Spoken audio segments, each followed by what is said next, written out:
먼저 문제에 대해 조업정지 처분을 예고했던 행정기관이 한 발 물러선 모양새를 보이고 있는데 포스코가 시민들에게 진정어린 사과부터 먼저 해야 한다는 지적이 제기되고 있습니다. 경주시 산내면의 태양광 발전 사업이 4년째 갈등을 빚고 있는데 최근 사업주가 개발 허가를 신청하자 주민 반발이 커지고 있습니다. 포항시가 4차 산업혁명 시대의 거점이 될 강소 연구개발 특구에 지정돼 매년 60억 원의 국비를 지원받게 됐습니다. 여러분 안녕하십니까? 포스코가 지난 50년 동안 포항 제철소 고로에서 발생한 대기 오염 물질을 무단 배출한 사실이 드러나 물의를 빚고 있습니다. 대체 기술이 없다는 주장만 내놓을 게 아니라 그동안 대기오염 물질을 흡입한 포항 시민들에게 진정어린 사과부터 하고 대체 기술 개발에 나서야 한다는 지적입니다. 이규설 기자입니다. 포스코 포항제철소는 제철소가 생긴 뒤부터 지금까지 수시로 압력 조절 밸브, 즉 분리더를 열어 대기 오염 물질을 배출해왔습니다. 이때 배출되는 고로가스는 철광석과 코코스, 석회석을 용광로에 넣고 선철을 생산하는 과정에서 발생하는 부산물로 일부 유해가스와 분진이 포함되어 있습니다. 그런데 이 상황에 대한 판단은 엇갈립니다. 포스코 등이 속해 있는 철광협회는 분리더 개방으로 배출되는 가스는 2000cc 승용차 한 대가 하루 8시간씩 10여일을 운행하면 배출되는 양에 불과하다는 입장이고, 환경단체는 장기간 흡입하면 만성기관지염과 천식, 폐암 등에 노출될 우려가 높은 유독물질이라고 주장하고 있습니다. 포스코는 또 지난 11일 경북도에 제출한 의견 진술서에서 분리더 개방 시 방진시설을 가동할 수 있는 상용화된 기술이 없고 전 세계 800개 이상의 고로가 동일하게 운영되고 있다고 해명했는데, 제철소 설비에 정통한 일부 전문가들은 연약 배관 설치 등을 통해 고로 폭발을 막을 수 있는 방법이 있는데도 포스코가 조업 효율성을 높이기 위해 분리더를 설치했고 여기에다 수동 개폐 기능까지 추가해 오염 물질을 과다 배출했을 가능성이 있다며 의혹을 제기하고 있습니다. 논란이 계속되자 최근 환경부는 업계와 전문가, 환경단체가 참여하는 협의체를 꾸려 제철소 분리더 개방 시 배출되는 오염 물질의 유해성 여부와 해외 제철소 운영 사례를 조사하겠다는 입장을 밝혔으며, 경상북도 역시 포스코의 조업 정지 행정 처분을 신중히 결정하겠다며 당초보다 한 발 물러섰습니다. 조업 정지가 업체에 미치는 영향이 굉장히 크기 때문에 충분한 심도 있는 결정을 해가지고 청문도 받고 하려고 하고 있고요. 한편 대기 오염 물질을 배출하고도 대체 기술이 없다는 주장만 하고 있는 포스코와 달리 현대제철은 지난 12일 충남도민과 당진 시민에게 사장 명의의 사과문을 발표한 바 있습니다. MBC 뉴스 이규설입니다. 포항시가 4차 산업혁명 시대 지역 거점이 될 강소 연구개발 특구에 지정돼 포스텍과 리스트가 사업을 주관합니다. 강소 연구개발 특구는 포항 테크노파크와 포항 융합기술산업지구를 배후 공간으로 바이오, 로봇, 첨단 신소재, 정보통신 기술 등 융복합 산업을 집중 육성합니다. 특구 지정으로 세금 감면, 기술 사업화 지원 등 각종 혜택이 주어지고 매년 최소 60억 원의 국비가 지원됩니다. 오준기 더불어민주당 포항 북구 위원장은 기자회견을 통해 지역 경제를 위해 포스코에 대한 조업정지 행정처분이 이행돼서는 안 된다고 밝혔습니다. 오 위원장은 환경부가 민관협의체를 구성해 해결 방안을 찾고 있는 만큼 경상북도도 행정처분을 유예해달라고 촉구하고 포스코에 대해서도 근본적인 환경 문제 해결을 위해 과감한 투자에 나서라고 요구했습니다. 경주시 산내면 태양광 발전 사업을 두고 4년째 갈등이 이어지는 가운데 사업주가 경주시에 개발 허가를 신청하자 주민들의 반발이 커지고 있습니다. 경주시는 법적 검토와 심의를 거쳐 하반기에 태양광 발전 관련 개발 허가 여부를 결정하기로 했습니다. 임재국 기자가 보도합니다. 경주시 내남면 박달리 태양광 발전소 추진을 둘러싼 갈등이 이어지고 있습니다. 주민들은 발전소가 들어오면 산사태 발생과 취수장 오염 등으로 자연 훼손은 물론 생존권을 위협받는다며 4년째 반대 목소리를 높이고 있습니다. 이런 가운데 경상북도는 지난해 7개 사업에 대해 조건부 사업 허가를 내줬고 사업자는 현재 경주시에 관련 개발 허가 신청을 한 상태입니다. 개발 허가 절차가 진행되자 반대대책위원회는 현재 추진 중인 개발 허가는 결국 대규모 발전단지를 조성하기 위한 요식적인 절차라며 허가 승인 취소를 경주시에 촉구했습니다. 하나 나면 그 옆에 거 불허할 이유가 없지 않습니까? 그죠? 이렇게 아주 잘게 쪼개서 꼼수로 이렇게 신청을 해서 우선 하나만 허가 신청을 했단 말입니다. 그래서 하나가 허가 나면 결국은 8만 8천 평이 다 허가가 난다고 봐야 됩니다.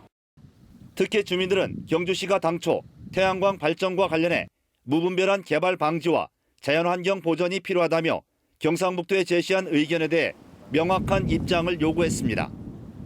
이에 대해서 경주시는 태양광 발전 관련 개발 허가 신청에 대해 면밀하게 검토했고 소규모 재해 영향 평가 보완서를 받은 뒤 적법한 절차에 따라 신중하게 처리하겠다는 입장입니다. 대구지방환경청 등 관련 부서 기관에서 그 개별법에 따른 검토 결과가 일부 제출되었습니다.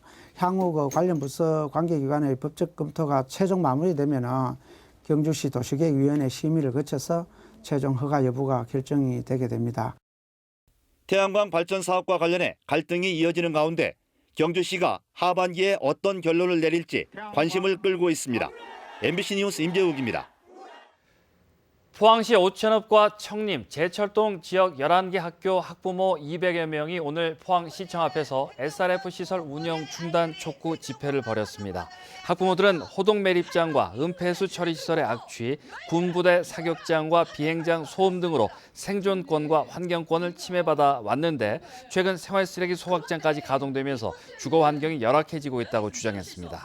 이들은 자녀들의 건강을 위해 다이옥신과 미세먼지를 배출하는 SRF 시설의 가동을 즉각 중단하라고 요구했습니다. 독도재단이 재단 설립 10주년을 맞아 독도가 조선 땅임을 스스로 인정한 일본 막부의 지도를 새로 공개했습니다. 이 지도는 1778년 일본 학자 나가쿠보 세키스이 씨가 일본 막부의 관허를 신청한 개정 일본 여지 노정 전도로 울릉도와 독도가 일본 영토로 채색되지 않았습니다. 독도재단은 특히 이 지도가 일본 막부의 공식 허가를 받아 제작한 지도 가운데 가장 앞선 것이라고 밝혔습니다. 영덕참여시민연대는 최근 영덕군이 주민참여 예산자를 시행하려는 데 대해 환영한다며 균형 있는 의견 수렴을 당부했습니다. 영덕참여시민연대는 위원 모집 시 퇴직 공무원이나 지역 유지 중심이 아닌 각계 각층에서 골고루 참여할 수 있도록 하고 지역 업체의 의견도 적극 수렴해달라고 건의했습니다. 한편 영덕참여시민연대는 지난 4월 고발한 영덕군의 수의계약 특혜 의혹 건과 관련해 2차 고발장과 수사 촉구 진정서를 검찰과 경찰에 제출했다고 밝혔습니다. 경주와 고령 등 경북 지역의 전국의 의료 폐기물이 몰리면서 환경 문제가 심각한 상태인데요. 급증하는 의료 폐기물 배출을 줄이고 정부가 공공처리 시스템을 구축해야 한다는 주장이 설득력을 얻고 있습니다. 최보규 기자입니다. 의료 폐기물 발생량은 해를 거듭할수록 증가하고 있습니다. 10년 전 12만 2천여 톤에서 점차 늘어 지난해엔 22만 6천여 톤으로 1.8배 증가했습니다. 하지만 전국의 의료 폐기물 소각 업체는 수년째 13곳에 머물러 있어 최대 소각 가능 용량의 90% 수준을 채운 상태입니다. 고령 인구가 증가하고 노인 요양시설 등 의료 서비스가 보편화되면서 의료 폐기물은 더 늘어날 것으로 예상됩니다. 환경부는 우선 발생량을 줄이기 위해 감염 우려가 없는 기저귀 등을 일반 폐기물로 처리하는 방안을 고민 중입니다. 의료 폐기물 소각이 특정 지역에 편중되는 것 또한 문제입니다. 경북에서 발생하는 의료 폐기물은 4.2%에 불과하지만 전국 발생 의료 폐기물의 37%를 경북에서 소각합니다. 이를 위해 수도권 등에서 수백 킬로미터를 이동하는데 장거리 이송에 따른 사고 발생 위험도 높습니다. 소각을 민간업체에 전적으로 맡기는 것에서 벗어나 정부가 주도권을 쥔 공공소각 영역을 넓혀야 된다는 의견도 나옵니다.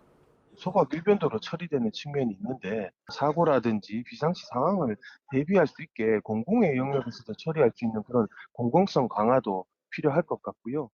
해외에서는 의료 폐기물의 장거리 이동을 막기 위해 권역별로 소각하거나 일반 폐기물로 태울 수 있도록 허용하는 등 다양한 대책이 추진되고 있습니다. 환경부와 보건복지부의 감시 강화와 더불어 의료 폐기물 증가에 대비할 수 있도록 새로운 대안이 필요하다는 의견이 힘을 얻고 있습니다. MBC 뉴스 최복입니다. 금관총에 대한 발굴 조사가 끝남에 따라 경주시가 이달부터 금관총 전시관 공사를 본격 시작해 내년 5월 완공합니다. 금관총 전시관은 60억 원이 투입되며 1,400여 제곱미터 규모로 무덤 형태로 알 수 있는 목각과 돌 무더기 등을 전시합니다. 금관총은 1929년 발견된 이후 지난 2015년 정식 발굴 조사가 이루어지면서 정확한 고분 형태와 규모가 확인됐습니다. 대구지법 형사 1단독 주경태 부장판사는 공사 수주와 관련해 협력업체에서 금품을 받은 혐의로 구속 기소된 포스코 직원 51살 A씨에 대해 징역 1년에 추징금 4천만 원을 선고했습니다. A씨는 2017년쯤 기술력이 떨어지는 업체를 포스코 협력업체로 포함시켜 입찰 자격을 주고 1억 원 상당의 외제차를 받은 혐의 등으로 재판에 넘겨졌습니다. 법원은 피고인의 범죄로 포스코의 청렴성이 훼손됐고 포스코 공사 수주에 우수업체가 선정되지 못할 가능성이 커진 점 등을 종합적으로 고려했다고 밝혔습니다. 한편 포스코 공사 수주와 발주 비리로 지금까지 포스코 직원과 가족 등 4명과 협력업체 2명을 포함해 모두 6명이 재판을 받고 있습니다. 오늘 오전 5시 10분쯤 경주시 간포 동쪽 42km 해상에서 12명이 타고 있던 체납기 어선 A호와 1130톤급 화물선 B호가 충돌했습니다. 신고를 받은 포항해경은 경비함정과 구조대를 사고 해역으로 급파해 어선이 전복되기 전에 이들을 모두 무사히 구조했고 화물선 B호는 이상이 없는 것으로 전해졌습니다. 경북 동해안의 한낮 기온이 30도를 넘어 한여름 날씨를 보였습니다. 내일 오후부터는 차츰 하늘이 흐려지기 시작해 포항과 경주에는 곳에 따라 소나기가 내리겠습니다. 안수진 기상캐스터입니다. 오늘 낮 동안 뜨거웠죠? 내일은 비 소식이 들어 있습니다. 아침까지 맑은 하늘을 보이다가 오후부터는 차차 하늘빛이 흐려지기 시작하겠고요. 울진에는 내일 오후부터 토요일 새벽까지 5에서 20mm의 비가 내리겠습니다. 포항과 경주에는 오후부터 밤사이 소나기 소식이 들어있는데요. 소나기가 오는 지역으로는 돌풍과 함께 천둥, 번개 치는 곳이 있겠습니다. 내일 습도도 높고 낮 기온도 30도 가까이 오르면서 후텁지근하겠습니다. 자세한 내일 날씨 알아보겠습니다. 내일 막다가 오후부터 차차 흐려지겠습니다. 아침 기온 18도에서 22도, 낮 기온은 24도에서 30도입니다. 울릉도와 독도는 막다가 오후에 구름 많아지겠습니다. 아침 기온 울릉도 20도, 독도 19도, 낮 기온은 울릉도 24도, 독도 21도입니다. 동해상으로는 구름이 많이 끼겠고요. 오후부터 곳곳에 빗방울이 떨어지겠습니다. 모레까지는 안개가 짙게 끼어 주의가 필요하겠습니다. 바다의 물결 동해 전해상에서 최고 1.5m까지 일겠습니다.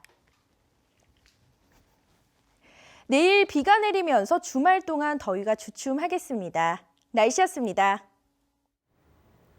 박명재 의원은 인구가 감소하는 비수도권의 경우 인구가 50만 명이 넘으면 특례시로 지정하도록 지방자치법 개정안을 대표 발의했습니다.